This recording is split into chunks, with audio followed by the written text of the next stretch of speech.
And we're live. What's good, guys? It's Ron Kabang, also known as Youcapper from Sportsmemo.com. Got my co-host here, KB Sports _ Kevin Braudis. We're coming off of another a loss, dude. 2 in a row after going 5 straight with the wins. Just a quick recap of last show. Our home run was the Twins' first 5 run line. We got the push there the first 5 money line. We got the push there at -110. So no loss there. But the Adrian Sampson over 3.5 Ks was our hit. We got that one at the triple. Our double was the Giants' first 5 run line at +110. That one we missed. They ended up winning They ended up covering the full game run line, which sucks because we only had the first 5. And then the Orioles' first 5 team total over 2.5. We lost that one by the hook. That was our first loss on a single. The single is the most important one because that's our 1 unit play. So we got to get back on the winning side of this one, KB. And we have a pretty nice slate today. I think we like a few things in a big home run that we're going after. So we'll get right into that one, KB. Our home run play is actually a K prop parlay. Adam Wainwright K's over 4.5.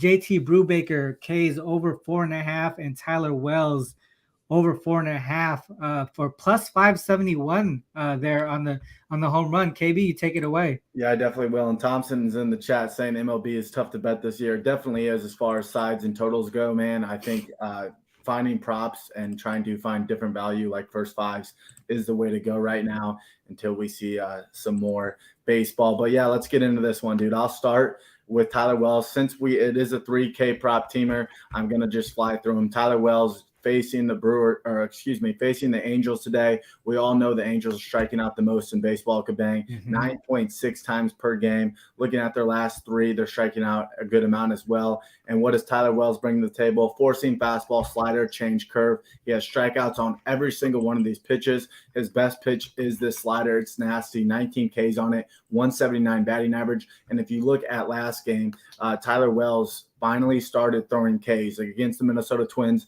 he went 6 innings pitched, allowed 3 hits, 7 Ks, only 1 walk. The game before that, 0 walks. So he's really eliminating his walks, and his Ks are coming up. If you look at last year, he had a 10.2 K per 9. Before that, 10.9 K per 9. The guy's always been a swinging strike kind of guy. He has 11.1 swinging strike this year. I looked at some beat reporters too. Tyler Wells is he worked the season coming in, basically just throwing strikes, trying to just get guys off hitting the long ball, and it's been working. But now I think he's coming back to the strikeout. I watched the film. He was throwing pitches outside, painting corners, and I think this is a good spot to take his Ks over 4.5. It's +125. I love it. If you just want to bet it single, do that. But me and Kabang are getting creative and going a 3-teamer here. So that's enough on Tyler Wells. I think he goes over 4.5 Ks. Let's move on to JT Brubaker for the Pirates. He will be taking on the Brewers, man. And looking at this Brewers team, they are so streaky. And one thing they're always consistent on is striking out. They're striking out the 24th most in baseball. Looking at their last 3 games, almost striking out 11 times per game. JT Brubaker, similar to Wells, he does have a nasty slider as well. That's his best pitch, in my opinion. 44 Ks on that. Great spin rate, great horizontal movement as well. He brings in a sinker, a curveball, and a four-seam fastball. He's faced the Brewers twice this year, Kambang. Last start, he did face them. He went 6 innings pitch, had 6 Ks. He faced them again in early April. He had 5 innings pitch, 6 Ks. So he's hit this number every time. I know it's 4.5. It's juicy. That's why we're throwing it into this K prop. I really do like this spot. He's one of those guys that's been consistent, getting 5Ks, 6Ks every time in his last 6 starts. So I'm confident in this one. So give me his over there. And we're going to St. Louis, dude. Cardinals are back home. Adam Wainwright is on the bump where he loves to pitch for his team. And if you look at this year, Kabang, he's getting the most Ks at home this year, 8.8 K per 9. That's extremely good for Wainwright, his highest this year. And if you look at previous games as well, 5Ks, 9Ks, 7Ks, 5Ks, 7Ks. He's going up against the Phillies. The Phillies are a big swing and miss team, and they'll definitely hit you for some runs as well. But looking at their last 3 games, almost striking out, another team striking out almost 11 times per game. Looking at their last 3, Wainwright's not a big swing and strike kind of guy, but he does have this pitch arsenal that gives the guys a lot of problem. That sinker, the curve that he throws almost 30% of the time, the cutter, four-seam changeup. He has so many pitches, and Wainwright's the guy that he'll just paint the corners and then just keep you off balance with that slow stuff, and that's really going to give the Phillies problems, and I like his case over 4.5. They're all over 4.5, and I think this is a great value, Kabang. Sorry for the long rant, but that was it's all good, bro. I think one thing to add here is this being our home run, the 0.25 unit, we wanted it to get creative with that plus money here. The other thing too is everything that so how we work is I send KB a lot of the leans that I have that day, and he comes back with other stuff that that correlate. It doesn't mean that it's the same play, but it's correlated. Like I had the Cardinals as a lean on the full game, and that's why we have we got Wainwright on the over 4.5 Ks. That's correlated. Same thing with Pittsburgh. I got Pittsburgh Brewers under, and with Brubaker with the Ks, that's also correlated to the under as well. And then we have a play later that's related to this Tyler Wells over 4.5 Ks. So everything is correlated, and that's how we work here on the cycle, is just kind of working together to combine our strengths here. And with that said, let's get to our double here.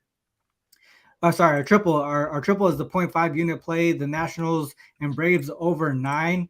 The Braves here are 12-4 to the over with Morton on the mound, including 6-1 to the over when they're at home as a favorite. He's getting a good amount of run support, almost 7 a game, full game for a team. And then opponents are scoring average 4 runs per game in those spots. And Nationals are hitting righties against on the road well lately. So those are things that are boding well for this over full game, 9 runs here at minus 110. KB, anything to add there? Yeah, just good over spot. I don't trust Fetty at all. I know he's had a couple of good starts lately, but if you look at his advanced numbers, he still sucks. His walks are up 4.2 walk per 9. He is a whip above 1.4, no swinging strike rate, getting hit hard. I think it's a good spot for the Braves. It would be awesome to take this minus 270, but we just can't do that. So we're finding another way. Hopefully the Braves put up about 7 here, and we can get the other ones from the Nationals. Again, the Braves team total is high too. I looked at that. I think the right move, like Kabang said, Washington should be able to hit Charlie Morton a little bit here. So I like the over here, Kabang, a lot, man. Yeah, that one was quick and easy here. And then so the double is our 0.75 unit play. Royals first 5 run line plus 100. Brady has been really good in this spot as home favorites, allowing just 0.33 runs per game in the first 5 innings in 3 instances as a home favorite. Aaron Savell is 1-6-2 on the first 5 money line this season. Teams are scoring 4.22 runs per game in the first 5 innings against him.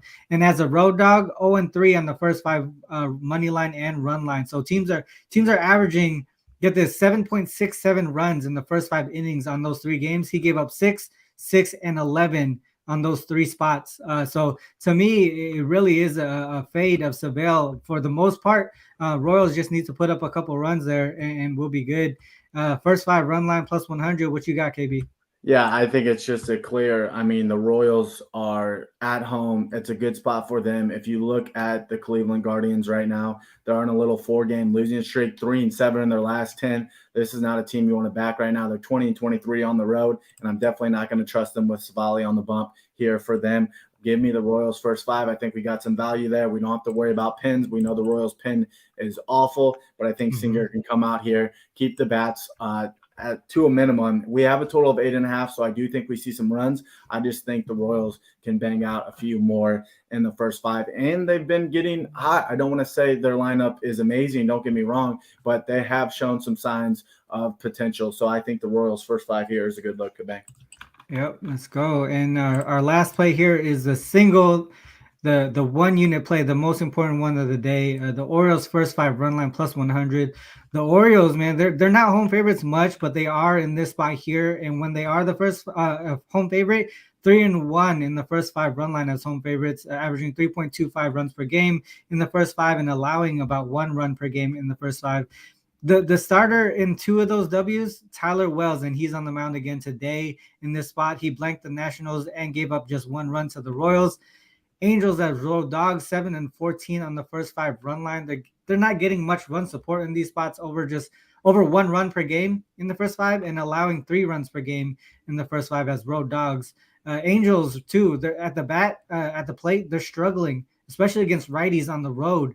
KB, anything to add on that one? Yeah, I mean, Reed Detmeyer's getting called up again. He's the guy that threw the no-hitter. Everybody knew him a little bit, 23 years old. He's nothing crazy. Again, when he did leave the majors, he got hit hard by the Dodgers and Royals, got sent back down. Now he's up. He hasn't made a start in the majors since June 21st. So it's a clear fade on that. The Angels can't be trusted right now. Outside of Mike Trout and Ohtani, don't like the lineup. I really don't. I think this is a hard spot for him. He has a 6.8 ERA on the road. I just mentioned Tyler Wells a little bit. Have you seen what this guy has been doing? You just mentioned it, Kabang. The man's looked phenomenal lately, and I think he's really coming around. The 27-year-old, looking at his last 4 starts, allowing 1 earned run or less in all 4 of those. And again, he did face the Jays, Washington, not crazy, but the Mariners and the Twins, those were some good games. I think this is just a clear spot. Those bats can definitely get to Detmeyer's, in my opinion, and I'm definitely going to fade him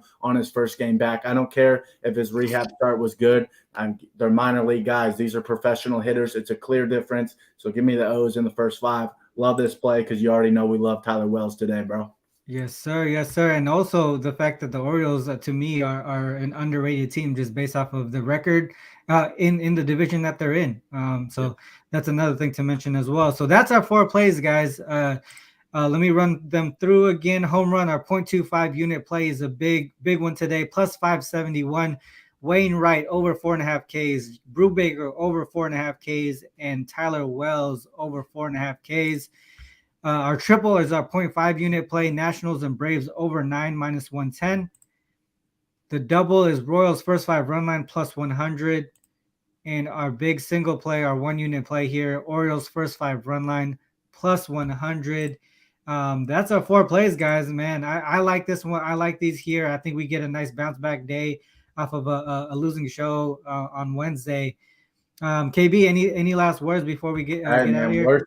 We've been doing the show Monday, Wednesday, Friday. We have 16 hits, 11 Ks, 5.85 units. We'll take that every time, man. So hopefully, even if let's say, for example, we cash the single, cash the home run, it doesn't even matter about the double or triple because we're making money. So again, sprinkle on all 4, and let's have a Friday night kabang. Yes, sir. It's all about that money management, our bankroll management, and our unit sizes and all that stuff. So taking care of business that way, making sure we hit those singles is the most important. So, let's get this. Let's get our first cycle, KB. We need to get our first cycle. Yes, sir. All right. So this is the end of the show, guys. Thanks to all who tuned in on YouTube and on Twitter. If you are on YouTube, make sure you hit the like and subscribe button before you bounce. Make sure you check out the links in the description as well. There's a link to KB's daily podcast with his homie Riley. So it's called the Bettors Box Podcast. So definitely check that out. And as always, I have to end with this. Please remember, whether you fade us or follow us, it's on you to make that call. Good luck on all your actions. Till next time. Peace.